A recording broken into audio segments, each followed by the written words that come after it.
Oh, hey, Aunty. Hey, Ash. Oh, my goodness. Welcome, y'all. What? I know. Welcome to Hey, Auntie and Ash. It has Welcome. been a whole day already. It And has. yeah, I have some I'm laptop over here issues. looking like a DJ, but I'm not. My headphones are just broken. We've had all types of technical issues. My laptop is out, so I'm on an old one. So, y'all just welcome to the show. This is going to be a great one. Welcome. We're excited for our guest coming up. Yes. Dr. Michelle Gilliard. It has been a long haul because she has a book schedule and it's tight. So we Yes. have decided to get in where she fits in anytime, any chance that we had of having her on the show. We're excited about it. So Ash, let's welcome Michelle on the stage. Hi, Michelle. Or as we would say, And Dr. here she Michelle. comes. She came. Yeah. And now she appears Okay, see my again. laptop. There we go. Oh, she just wanted to do a Welcome, magic trick. Welcome. Hello, She was ladies. How are showing you you? she's a Michelle of all trades. Yes. Great. Hello, She is a Michelle of how all are trades. you? And again, my laptop is tripping. Michelle, we're so happy to have you here. We are. Please be Thank you. patient with us. This is not the normal routine where the technicalities every half second. I think we just had one. My Yes. laptop is down, so I'm using a very old one, and hopefully we'll be able to get this together. I might be putting up a GoFundMe to fund my new laptop in a minute. I know that's right. See, I'm delayed. The punchline was 5 minutes ago, and here they come because I'm delayed. So, Ash, I'm going to let you lead here. Dr. Michelle, Okay. thank you so much for having us. And can you please tell the people, we call you doctor. This is not just some honorary doctorate degree. This is a degree that was well earned for you. Can you please share some of your background? Why do we call you Dr. Michelle? Well, hello to you both again. Hello, everyone. So my name is Dr. Michelle Gilliard, and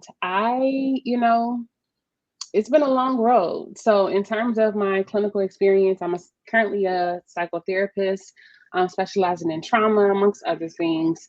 I'm also an adjunct professor and clinical supervisor. I received my PhD in counselor education and supervision from the Chicago School of Professional Psychology. Period. And, I'm just doing big things. Like, I love all things therapy, all things trauma. It sounds bad, but, I've put a lot of time and knowledge and, clinical years, schooling into learning about trauma. And into also learning about how I can show up better, not only for myself, but also for my community, specifically the Black community, as we learn to process trauma, as we learn to talk about mental health a little bit more, because of course, as we know, these are things that have always been silenced in our family. So as we've done before, we spoke, a few months ago about shattering the shame and, breaking the silence. That's what I'm here to do. Yeah. We So first of love all, that. Yes.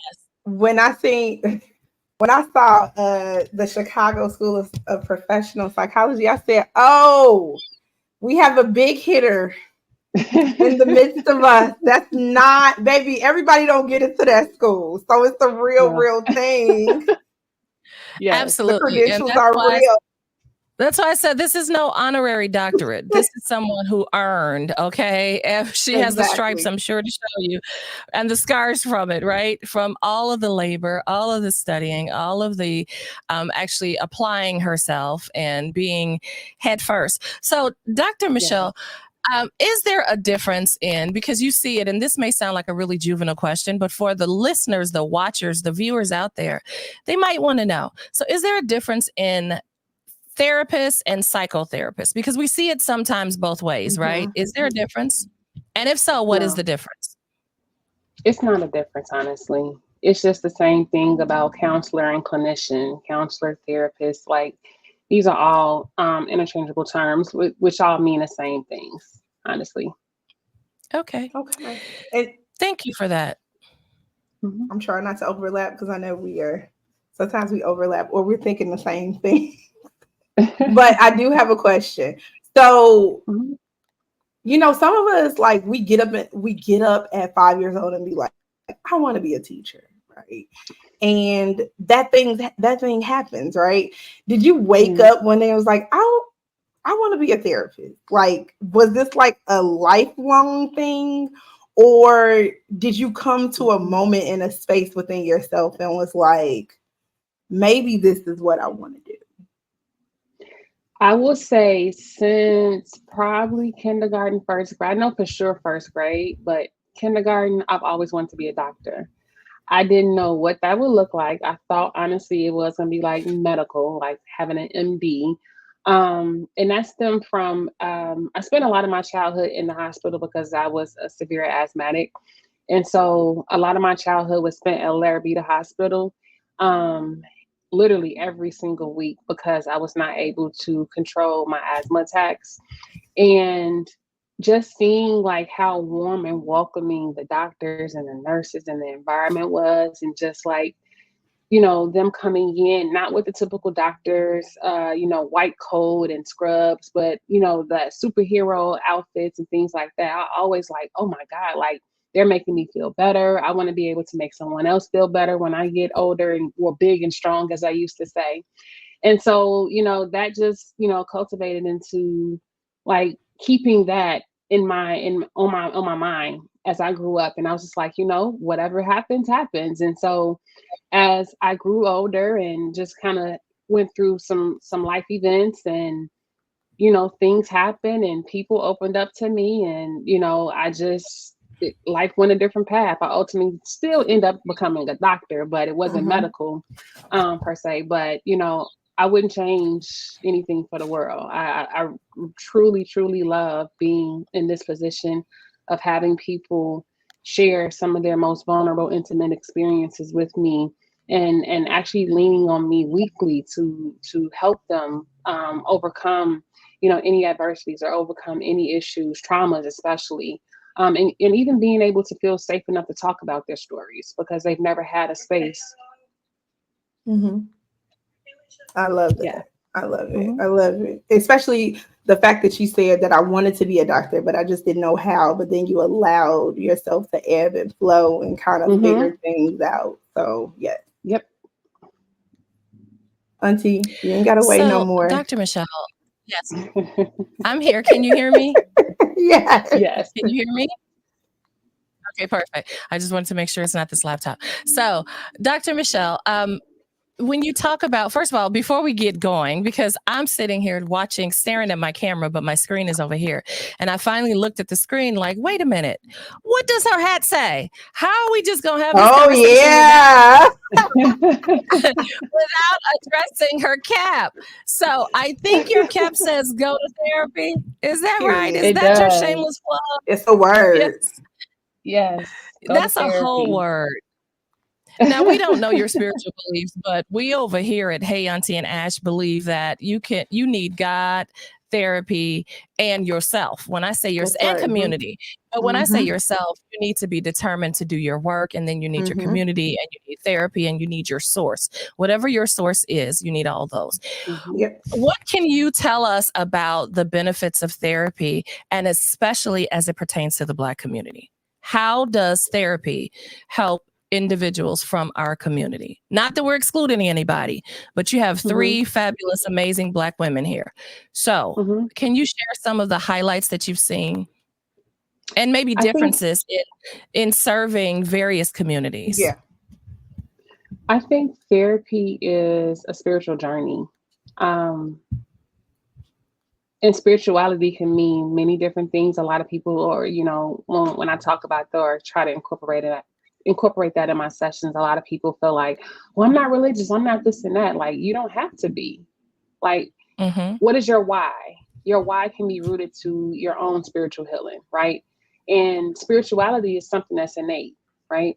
And I think that in working with my people, we definitely bring the man above into this space.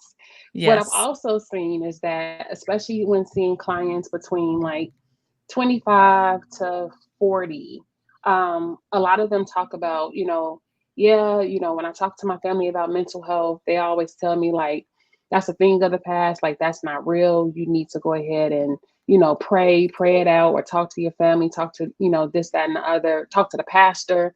But don't bring nobody, don't bring a stranger into your business. And I think that those are huge misconceptions, because, a lot of people think that we go to school to actually be nosy, to really want to know about, no, that's not the process. Like, I've heard so many times, like, yeah, my mom said it's pointless for me to go to therapy because you're just getting paid to be nosy. And I'm like, that's tell mom to call me, right? Right. I'll give her a free consultation, because that's not what this is. But even just going to that, just thinking about from my work as a family therapist at my former workplace, like, I worked with a father in family therapy who thought mental health overall was a joke. Like, he literally laughed, told his daughter that he was not coming in. And, I saw it as one of these situations where, like, oh crap, like, I don't even want to deal with this client. Well, more so the parent. But I also saw it as, no, like, you know what? I'm going to work 10 times harder than I already do to change his mindset about mental health. And by the time that patient was discharged, I had an entire letter, 4-page letter, you can say, literally, written from the father, thanking me for inviting him into that space, thanking me for providing him with the tools to cultivate a better relationship with his daughter, because it literally was on the fence and he had no idea. It was literally she had come to the decision as an adult that if my father, yes, I may be 22 years old and I'm in college, but if my father doesn't show up in the manner in which I want him to show up, then this relationship is done until he can do the work himself. And so, it's moments like that what it makes it all worthwhile, right? He laughed in my face many times, and he told me what I was saying was some BS. And, you hear all the things, not even just from, that particular African-American family, but you hear many different things, and you have to continue to push through, because at some point, like, if you don't at least get to the father, at least get to the mother.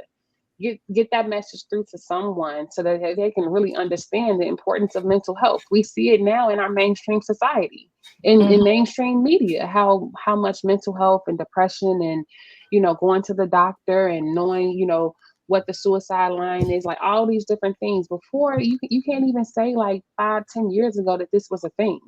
Right. So as long as the work is getting done, I mean, I don't care. Like, as long as the message is getting out there, I don't care how it looks. So you hit on, I know you specialize, one of your specialized areas is depression, and you talked about the suicide line.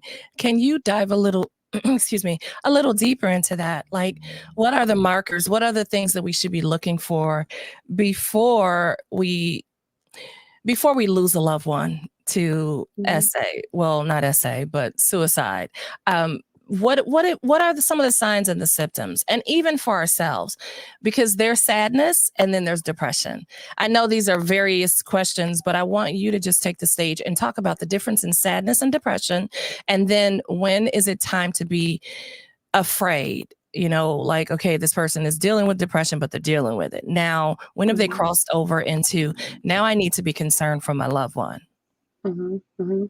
So honestly, Auntie Shell, this can vary for many different people, because the typical response would be to say, like, if you see someone that's isolated and withdrawn, if you see them more tearful, if you see them, not enjoying, engaging in pleasurable activities anymore, if you see them, not completing their ADLs, or having, active thoughts or passive thoughts of suicide.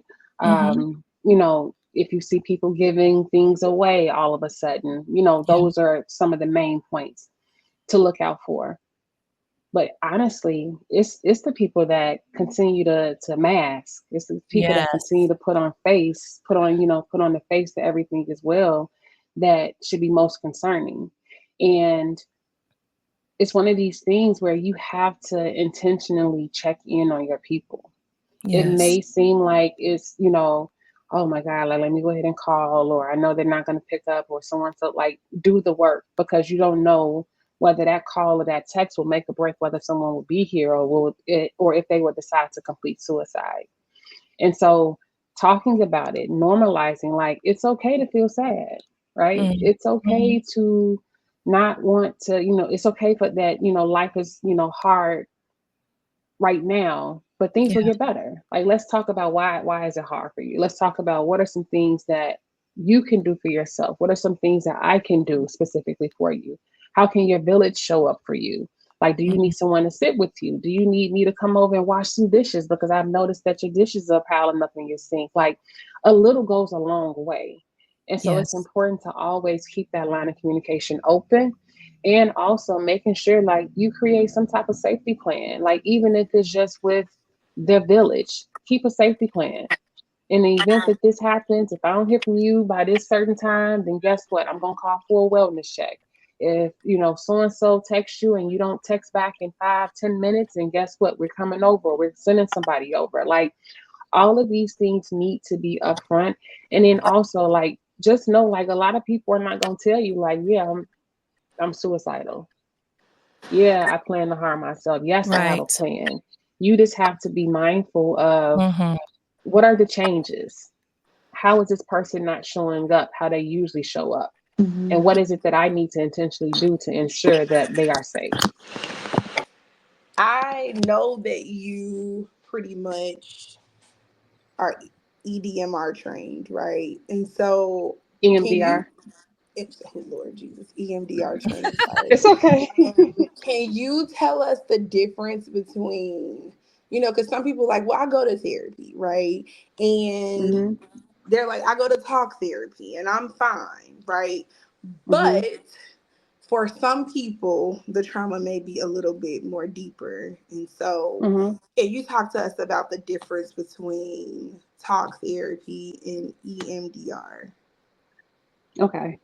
So I'll start off with EMDR. So EMDR is a therapy that's aimed at helping people in recovering from a traumatic event or events. Okay. Um, as we know, like after any event, the memories, the thoughts, the emotions that we experience during that event remain, which, can then cause a person to kind of feel as though like they're frozen in time. Like Mm-hmm. they continuously relive that event over and over on a daily basis. What EMDR does, it helps to process those memories with a method called bilateral stimulation to therefore like allow normal healing to occur. And so what that could look like, it effectively helps the person to it effectively helps your brain to like kind of start to connect the dots and Mm-hmm. to kind of figure out like this event that I'm reprocessing, or that I'm recognizing as very traumatic, is something that's of the past and not as something that's still occurring right now in the present. And so included with the EMDR therapy, there's a lot of different like container exercises and a lot of different grounding exercises that can help the person to kind of process. And so, you talk about different themes or the presenting concerns that are coming up. And then as you continue to like kind of check off each one, as one is not becoming as heightened as it Mm-hmm. has been in the past, you just go off to the next one. With traditional talk therapy, it's just, the talk therapy is just you Mm-hmm. using different modalities of CBT, psycho, analytic, DBT, ACT, like Mm-hmm. different theoretical modalities within talk therapy to kind of help alleviate some of those symptoms that are coming up. But EMDR is a separate specialized therapy specifically for the trauma reprocessing. Okay. And so, I don't know everything that she has already covered, but this is what I do want to know because, of course, a lot of your um, specialty, right, is CSA within African American families, right? If I'm correct. Mhm. And so, how does that affect the way that you may be in a family, or how does that affect like your everyday relationships or your friendships, right?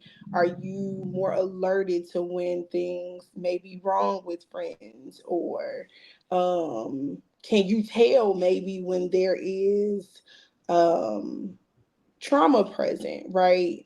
Because we know that are, especially because I'm a teacher, right? So I could be around a child or a friend's child and be like, they missing some skills. You know what I'm saying? So does that, do those antennas go up like, uh-oh, Absolutely. something's being My antennas overlooked? was going up. I know you asked me a question earlier about like what led me to wanting to become a Mm-hmm. therapist.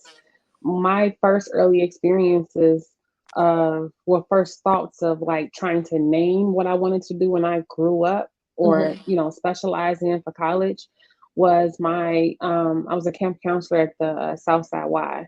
And I used to have so many, my age group that I dealt with was the 8 and 9 year olds.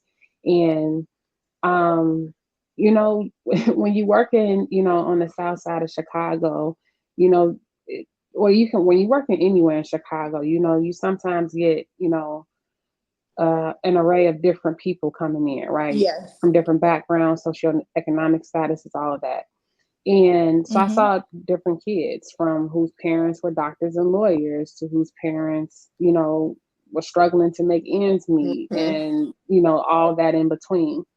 And so what I noticed was that kids felt safe talking to me, and I let them talk, right? Like if you want to tell me, your mama business, and your lights cut off, Which they do. and your uncle came over in the middle of the night to play with mom, like okay, dude, that is what it is. But it was one particular time where a young girl had shared something. Um, that when you talk about those antennas, like that, it brought the hair on the back of my neck up. Mm. And I knew that it was something that was going on. And so again, you do the normal protocol. You report like, hey, I suspect X, Y, and Z. Like this is what was disclosed. All we can do is then, do the DCF, report it to DCFS, Right. and then they Right. see whether it's founded or unfounded. And as we know, sometimes, most of the times, DCFS, unfounds a lot Exactly. of cases are unfounded. And so, when the little girl didn't come back for like a week after these things were said, like I was worried, like, oh shit, like I told on her, like Yes. she's getting whooped or Right. abused or something's happening. And so what I found was that she went to another family member's home during the investigation. And so when she came back, we were talking. She was a little bit standoffish, and I was like, "Crap!" Like there goes the rapport that she and I had. But within like probably a few days, she came over and was just like, "Miss Michelle, like, um, I don't know what happened, but I got in trouble for telling you what happened in my house." I was Oh. like, "Oh man." And so just like feeling the guilt of that, Yes. but then it was just like, I don't know who, I told a couple of people, so I don't know who said anything, but Okay. it happened worse after that. Oh. Oh my I just goodness. came back and it happened again. And I wouldn't say luckily, but this time that there were actual physical marks that Marks on her. we could actually report to say like, hey, no, this is an issue. And then Yeah. she felt comfortable enough because I was in the room with her to report these things. And Mm-hmm. so she found me as a safe space. She found me as a protector in whatever form that she wanted to see me as. And she was able to disclose that. And from there, it literally was disclosure after disclosure, like kids, not just in that camp, but just in general. And when I'm coming across them, when I was doing my internship at the hospital, at the psychiatric hospital, kids were talking about being sexually abused by their mother's boyfriends while she's at work overnight. They were talking Yeah. about, being beat up because they weren't going to, agreeing to do X, Y, and Z sexual act on their cousin or whatever it is. And Mm-hmm. so, a lot of it just pushed me because at that time I was in a space where I wanted to be the stronger version of myself who was also sexually abused as a child by a family member. And so I didn't have anyone to save me, not because no one wanted to, but because I was too scared to tell someone. Because I was told if I did, these were the things that were going to happen to me. And what was happening to me was already horrible. No child should have experienced that at an early age. And so just thinking like, oh crap, something could be 10 times as worse than what I'm already dealing with. Let me not say anything. Yeah. So yeah, that's what literally led into my work as wanting to be a therapist, and also specifically wanting to process and talk about trauma within the African American families. Now, is Auntie coming back? Come on, Auntie. I'm here. It's loaded. Can you see me? Oh boy. All right. Continue. Now, this is my question. How effective, right, do we think the other modalities, right, of therapy are? Maybe like art therapy or expressive art therapy, drama therapy, dance therapy. Like, are those, do you feel like those are just as good modalities as maybe talk therapy or am I saying it right? EMDR EMDR. Yes. therapy. EMDR. They Yeah. are just as effective, because we have to realize we have to meet the client where they're at, not where we want them to be. And if they have creative expressions that will be able to tell their truth, tell their story, narrate whatever it is that they're having that they're having trouble verbalizing, allow them to do that. When I used to work with kids, like, kids are not gonna sit down and talk to you like just like how we're talking right now. They're gonna be bouncing off the wall. So guess what? I'm playing Uno, I'm on the floor, laid back, I'm jumping rope, and I'm asking questions, whatever it is. Even sometimes maybe I'm just sitting down drawing stick figures and asking, like, okay, well, who is this? Tell me a little story about this person that you drew. Well, how did this play? Oh, this is you when you were 5. Tell me some things of how you were feeling when you were 5. Like, we have to use their outlets of expression as a means to understanding what their experiences are, not just solely talking. Because a person, especially when you're dealing with someone that's dealt with significant trauma, sometimes people are selectively mute. Yes. Sometimes people don't have the verbiage or words to actually put into a sentence to actually tell their story. And so if you can tell me through dance movement therapy, if you can tell me through creative arts, if you can tell me through drawing or painting or whatever it is, let's do it. Now, this is my next question. I got two.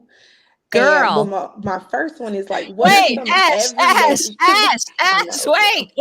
My question is like, what are some everyday still things, going. right, that can like be a form of, I don't want to say therapy, but ways to like manage your emotions, right? Or I'm going to say manage your emotions, right? Because what I am going to say is sometimes where we come from, people may not be able to afford therapies, right? And so, what are some like self managing tools? Maybe some people might see them as self care tools, right? And we hear a lot of people talk about, oh, I'm going to get my nails done and my hair done. Baby girl, that ain't it.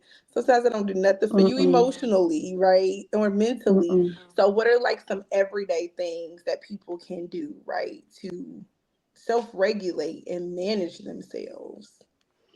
So, I mean, if we're talking about like specific skills, you can use anything from DBT. So, any emotional regulation skills, or distress tolerance skills to help you to not have a reactive or heightened response to a perceived stressor or trigger.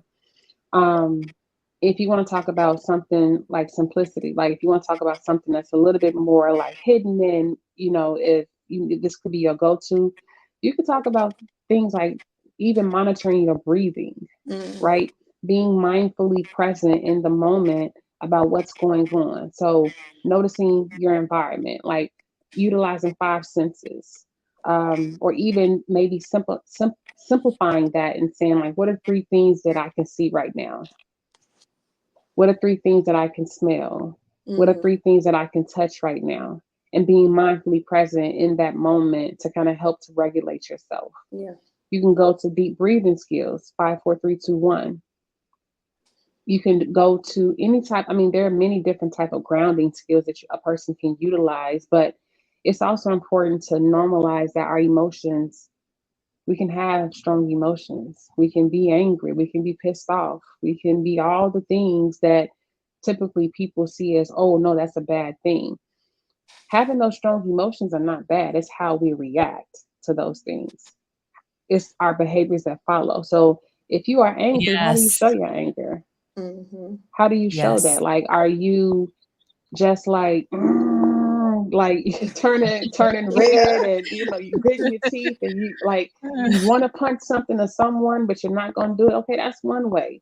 Or are you actually like flipping tables and flipping people off, and cussing people out? And that's something that's a little bit different. So that's when we then need to talk about some anger management skills to Exactly. kind of reduce that reactivity, because guess what? In life, you're going to get pissed off. Yes. In life, someone's going to upset you.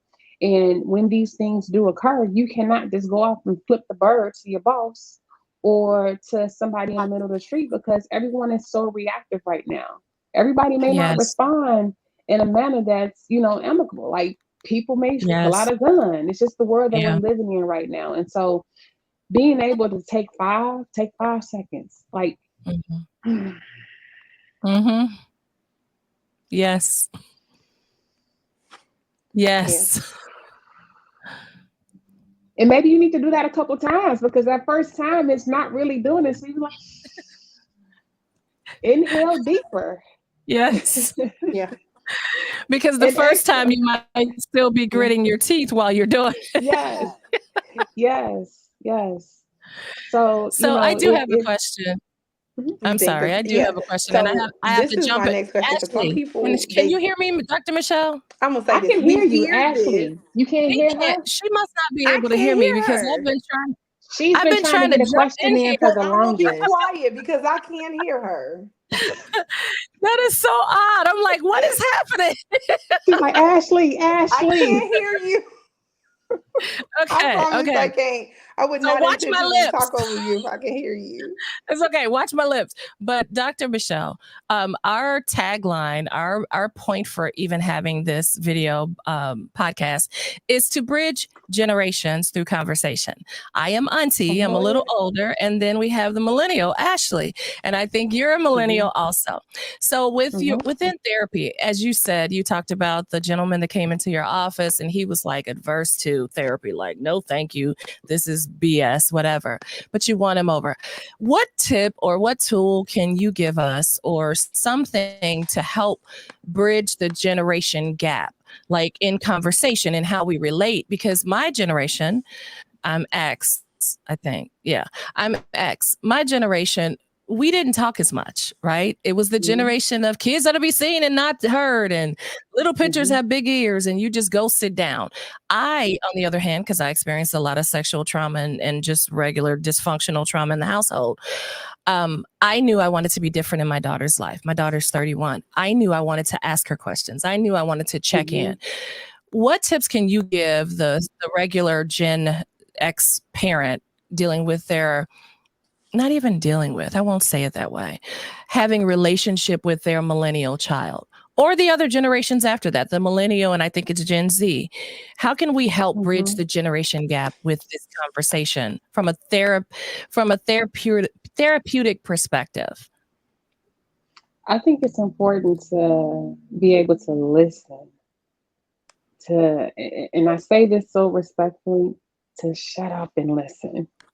Because the problem is, a lot of I'll just say old school think they have the answer for everything. And I'm not trying to diminish or dismiss, like, because old school is wise. They have a lot of wisdom. But I think when it comes to something specific to mental health, to mental and emotional wellness, shut up and listen. Because what they have been used to is generational trauma, generational Yes. curses of, like you said, be seen and not heard. right? Yes. Go play in the other room. Stay out of grown folks' business. Stay in the child's Yes. place. Yes. I know better than you. I've been here longer, so you can't tell me anything. So it's one of these situations where you're already pretty much molding a young child into not being able to assert themselves in conversations, to advocate for themselves, or to speak up about Yes. injustices that they're feeling. And so it's very important to be able to sometimes just be quiet, Mm-hmm. just to listen, to really intentionally feel and be present with that individual, to understand what their experiences are. And this is something that's hard because I'm still doing it right now in my family, but I've become more comfortable with asserting myself because my truth is my truth, whether y'all want to hear it or not. Like, yes, I Yes. made, my trauma happened when from the ages of 7 to 12, I disclosed finally at 15, and I was told to shut up and pretend it Mm. never happened. And I kept that silence all the way up until I went into my work as in my master's program. And then I still remained silent and finally made the whole disclosure right before I was going to do my defense, do my final defense for my Mm. dissertation. And so this was literally a month before my final defense, I made the disclosure to my mom. And Wow. you're talking about I'm in my 30s doing this. Wow. So it's one of these conversations where, yes, it may have stirred up some stuff, but I don't care about that. That ain't for me to deal with. I said what I had to say. The people that I did disclose to knew, and they knew that they were wrong, and they had to own up to that when there were other additional questions coming. Like, well, why didn't you do this? Or you should have did X, Y, and Z. That's not Wow. like, you need to create spaces, safe spaces. And that's the reason why, unfortunately, so many children are engaging in maladaptive behaviors. They're engaging in, the negative thinking because they find Mm-hmm. themselves, there are no conversations happening in the household. No one's Yes. checking in at dinner time. No one's asking, how was your day? Or no one's wishing you, I Mm-hmm. wish your day as well, when you're leaving out to get on the school bus or to go to school, right? Mm-hmm. Kids come home and they're literally focused on their phone or tablet. Parents are so overwhelmed or disengaged with the connection of their children that they are on the phone kikiing with their friends, or they're not even, really involved in their children's lives. And so these are the things that happen as a result, right? And so creating space to have these intentional conversations is what's important. I have a 5-year-old son, love him dearly. That's my little miracle baby. My son is also on the spectrum. So now I know that the conversations that I was already preparing myself to have when experiencing my own trauma and saying, like, okay, I want to bring a child in this world. Now these conversations are going to have to be worded differently and constantly reiterated over and over in a manner in which he can understand what's good touch and what's bad touch. Even if this is a trusted person that you feel like a Yes. family member, close Mm-hmm. friend, so what? You tell me if someone does something to you, because guess what? Mommy's going to handle it. Yeah. Mommy's not going to be mad at you. It's nothing that you did. You tell me when any child or any adult touches you, because at the end of the Mm-hmm. day, you are my responsibility. And I am here to ensure that you are safe in all ways. Right. And so even now, with him being 5, preparing to go to kindergarten, I'm having these conversations with him. Good touch, bad touch. You don't go in the locker room with Yeah. the little girls.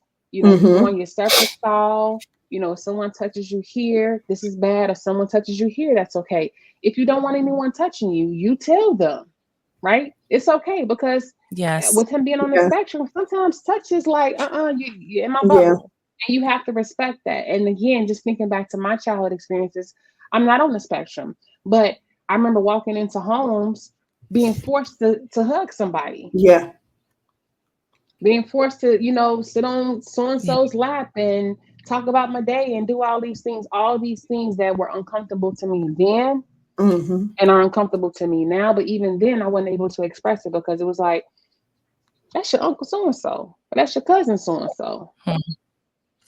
But because they weren't privy to my childhood sexual Yeah. experiences when it was going on during that time, it was just like, oh, you just got attitude. You don't want to speak. Like, I'm going to speak. But I shouldn't have to be forced to hug someone or interact with someone with physical touch if I don't want to. I should have the autonomy to be able to decide how I want to engage with that person. Yes. Yes. I love that. Can you hear I me do okay? too. I can hear you now. I'm sorry. I did not hear you. Perfect. I was like, Ashley, let me in. Let me I in, did coach. not hear you.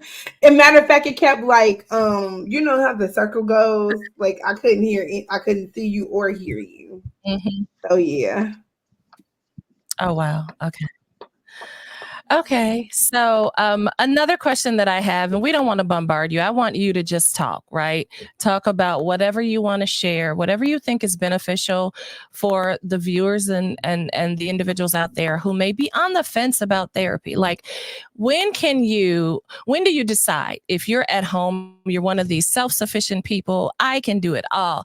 When is it time to decide that you need therapy? You know you're dealing with XYZ, but you think you're managing, and but your sleep is disrupted. Maybe your mood is disrupted or deregulated. You're very hot tempered. Maybe your appetite has changed. When is it time to say, you know what? I need a bigger community. I need some therapy in my life. I think it's first important to note that you don't have to join therapy just because things are bad. You can join therapy because things are good. You can join therapy just because you know you need an outlet that you feel safe in to process things on a day-to-day basis. And again, it does not have to be solely be negative, right? Um, I think the problem with a lot of people is that there's a codependency on our friends and on our family to dump, whether that's regular dumping or trauma dumping. Yes. And what we fail to do is what we fail to realize is understand another person's capacity to take on our issues. Because guess what? Every single person is going through something in our day-to-day lives.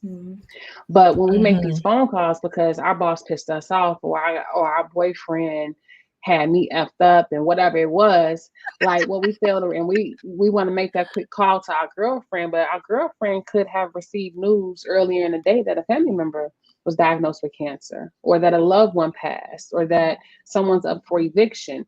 But guess what? Our needs need to be met. And now we've blabbed off for 30, 45 minutes without even saying, hey girl, how you doing? Yes. Like, are you good? Do you have the capacity to even take on what I'm about to say?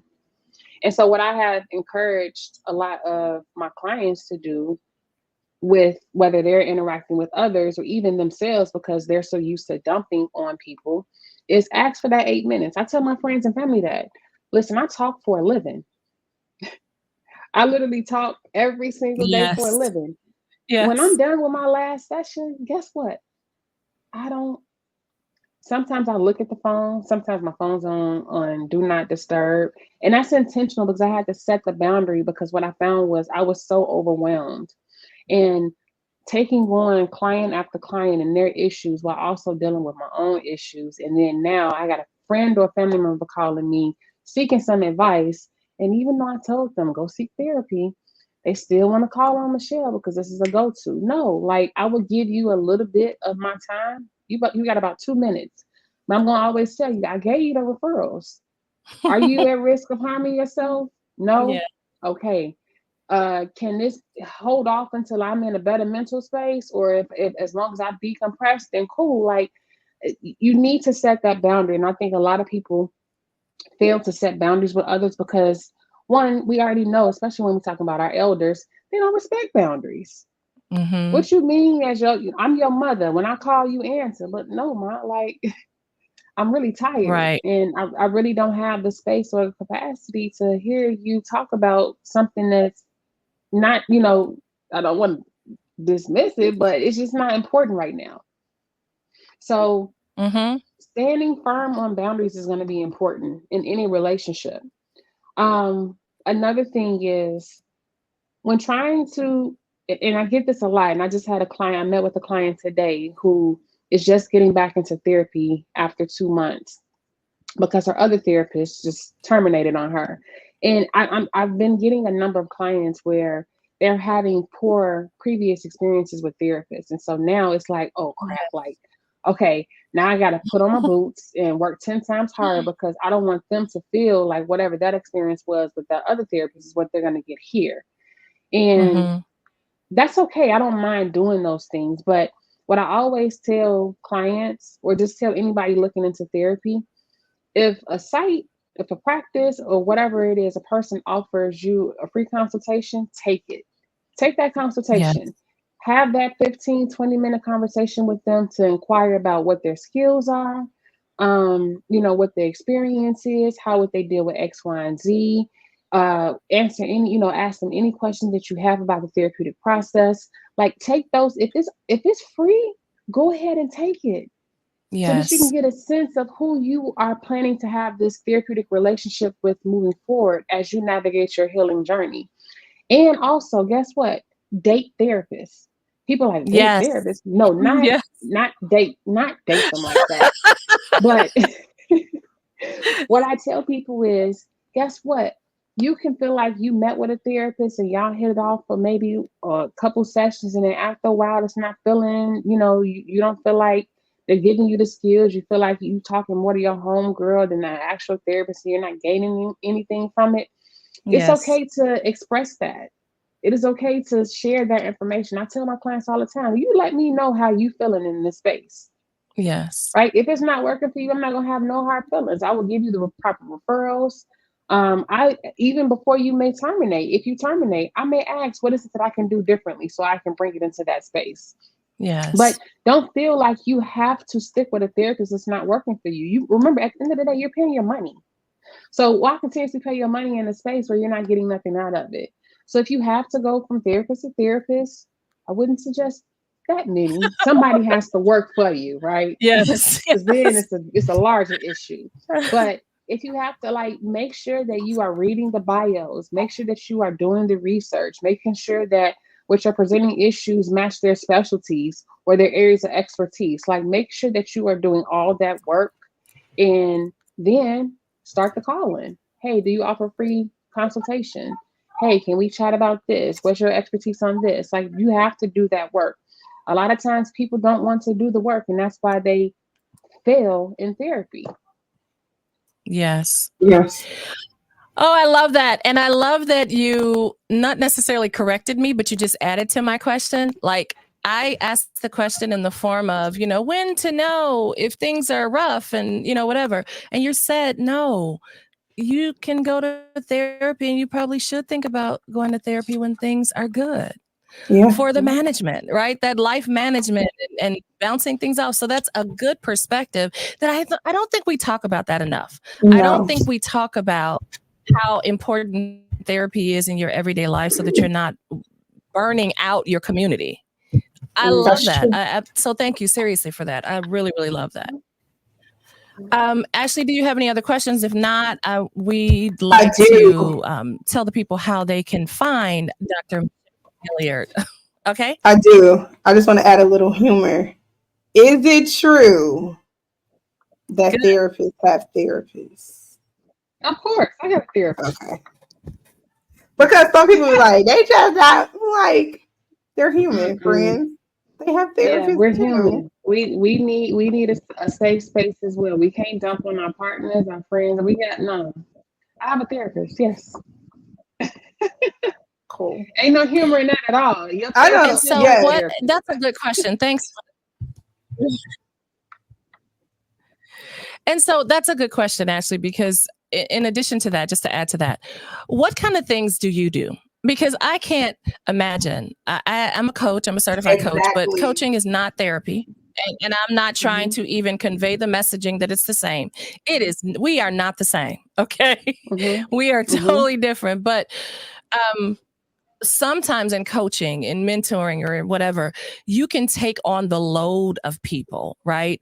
And you start, if you are an intercessor or an empath, whatever you're calling it, you can assume the heaviness and the weight of those that you're trying to help. So what do you do? You said you have a therapist, but you don't talk to your therapist every day. So what are some things that Dr. Michelle Gilliard does to self-regulate daily?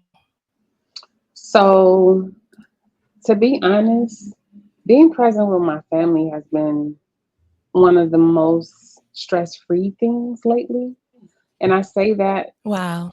because working in private practice is a hustle. Coming from working in a PHP IOP setting, and I did not have the time really, and I hated it because I had a kid that was saying, no, I don't want mommy to go to work, because I would work during the day and then guess what? Pick them up from school, bring them back home, and then I'm coming up in my office because I have evening sessions or I'm teaching night classes all the way until 9 o'clock. And so being able to be intentionally present with my kids, to create these memories, to be able to do all the things that I have not been able to do, has been more than enough self-care for me.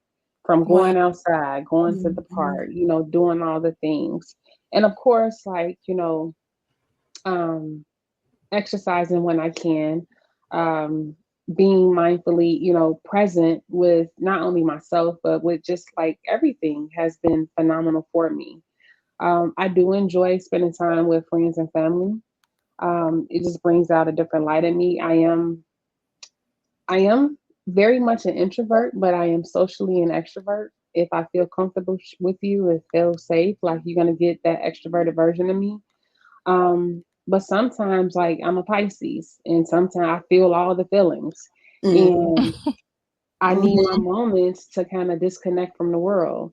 And that can look like varying things, but I do need my time to decompress, especially when having to hold on to, as you said, like meeting 4 to 5 clients a day and holding on to all of their things while also holding on to my own things, right? And then dealing Yes. with home life and all the other things. So um, intentionality is important.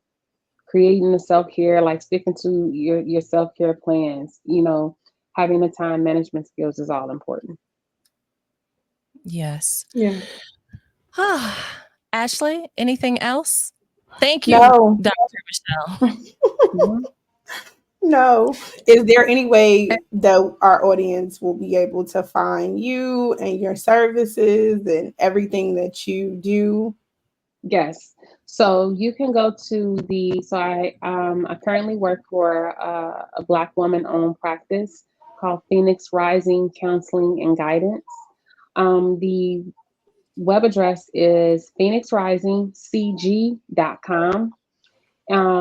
And you can go through on our team, click on me, read my bio, or others, because I definitely want to share the wealth and share the knowledge. There are other therapists, phenomenal therapists that are also available. You can also go on Psychology Today. I am listed under Michelle A. Gilliard. You will see my name, information pop up. That information will also send you pretty much back to Phoenix Rising, or it'll send a message directly to intake, and they'll go from there with getting you scheduled, getting the consultation, whatever it is, whether it's with me or whether it's with someone else. All we want to do is make sure that you are having that space, getting in so that you can go ahead and heal, or so that you can go ahead and process, have your space just to kind of release. And we also have your Instagram handle here as m.gilly. Is that right? Yes. Yes, Perfect. That is my IG. I will in the very near future. I'm working right now. Again, I'm not trying to get the whole social media thing, because right now you got to do a lot of girl tricks. Yeah, I understand. A lot of tricks. Speaking of old, Aunty is old school. Like, yes, I am. I just rather do a PowerPoint presentation and get it over with. But that's not how social that's on media life, is. friends. That's on life. So I am currently in the process of creating my mental health page. and also my mental health website. And so as soon as all those things are up and running, I will definitely share that with Auntie Michelle and Ash, and give you all another outlet for you all can utilize. That you all can utilize. Can you Thank tell you. us Well, about before any... Ash chimes in, she chimed in. Sorry. Go ahead. I was just going to say how excited I am. First of all, Dr. Michelle is so amazing and beautiful She is. and approachable. And we met her on a panel through DocuRock, as Michelle, Dr. Michelle referenced earlier, Shattering the Shame event. And it was just this beautiful spirit that she emanated. So we definitely wanted to have her on the show. And also, I have to just say, this is my sister, my Michelle sister. I love meeting Michelle. I love seeing our different personalities, but we always have some kind of common thread. The fact that she's an introvert, but she knows how to put on that social extroverted thing when she feels safe and comfortable. That would be me. And we're the complete Michelle. We have both L's. Both E's. We're not that one Michelle. Y'all should probably plug y'all social battery in the same plug. No, we're gonna blow it out. We're gonna blow the fuse if we do that. We like, come always on. make a joke. I'm like, and I can see her. She looking at me like this. I'm like, your social battery is. She like, yes, I can't do it no more. And it's the thing that I love people, and it's something about Michelle's. We just want to serve others. We want to help people. And I have never met, and I'm sure they exist, they're probably the 1L Michelles, but I've never met an extrovert Michelle. Not the shade of the 1L. It's either the 1L or the one that's spelled different, like me. Yeah, I don't know. Oh, like, no, I've seen some where there's no, it's not an extra L and it's not an extra E at the end. Yeah, the 1L with no but E at the end. That I knew she was introverted too, so y'all could all be the same. See, that's what I mean. Every Michelle with the 2 L's, the 2 E's, we're all, I have never met except those 1L Michelles. They be on something different. Anyway, we love all of y'all though. We love you for real. But I am excited, seriously, because there's some kind of kindred something to the names. And Ashley, I'm sure you probably have experienced that with your name as well. Oh no, I don't really talk to people who don't have the original spelling, which is EY. Thank you. No. Girl, every Ashley I've met have your personality. Every last one of them. They're beautiful people, but don't cross them. And their fuse is not that long. That is true. But my only last question was this, because I know that when we asked you before, do you have any other like panels coming up, or are you going to be on any more podcasts or anything? So right now I'm partnered with my girl, Wanaki Trash. Wanaki and I went to high school together at Harlan, and she has, what doesn't she have going on? She's phenomenal. She's doing everything for the hood, for the city, for the community, and for the young folks. And so she has 2 different outlets. One is called Elevated Greatness. I did that podcast last year. And we need to get back into doing those things where we talk about, we have different mental health series where we're talking about different topics. Of course, that's, something that's engaged from the public and things that they want to talk about, and also things that we feel are very important to talk about. If you do go on my page at m.gilly on Instagram, you can see the YouTube segment from that. It was pretty dope. We had a lot of good turnout, a lot of good feedback in terms of like what they want to see, what the people want to see in the future. And then recently I did Don't Sleep on Chicago Kids, who's also partnered with Wanaki and also one of her students, Miracle. And pretty much Miracle, it's another podcast, but this is more so like high school and adolescent focused, where they are asking for the mental health tips, right? How to have conversations with their parents about mental health, about how they're feeling, communication, how to have conversations about, when I'm sad, or if I say depressed, don't tell me, don't go depress them dishes, right? Those conversations, that's something that we've been really doing. And actually, with the last one, I wasn't able to go to because I had a last minute event come up. But I did bring on Doc Rock Okay. because the conversation was around sexual health. Okay. And so with that being her specialty, I was like, look, listen, Aunty, let's bring Doc in. And so she was able to come in on that segment and did a phenomenal job. And so each time that we're doing these things, we're tailoring our conversations not only to what we feel is best to talk about, but also more so what the community needs. And especially when we're trying to reach out to our youth, whose voices are sometimes silenced. And again, we're still trying to break the stigma of that, but it's going to be a process. But as long as they can come into our segment, our podcast on Sundays at 5:00 for an hour, then let's do it, right? Because they could be doing a million other things, but we got their attention. So let's go ahead and maximize with it. Yeah. Oh, that's amazing. That is amazing. Wonderful. Thank you so much. Of course. Yeah, we would love to have you on in the future. We're still figuring some kinks out, but we would love to have you. We love your personality, and you are a wealth of information. Like you just have so much information, and just the way that you give the bite-sized nuggets on information and education and kind of edutainment also, because you have a really entertaining personality. So I love it. I thank you for being here on Hey Aunty and Ash. Ash, please close it out for us if there's nothing else. All right. We thank you guys for tuning in. And you can, of course, follow the Hey Aunty and Ash podcast by subscribing to our YouTube first. And then you can go over to Instagram for the Hey Aunty and Ash page. Don't forget to follow us.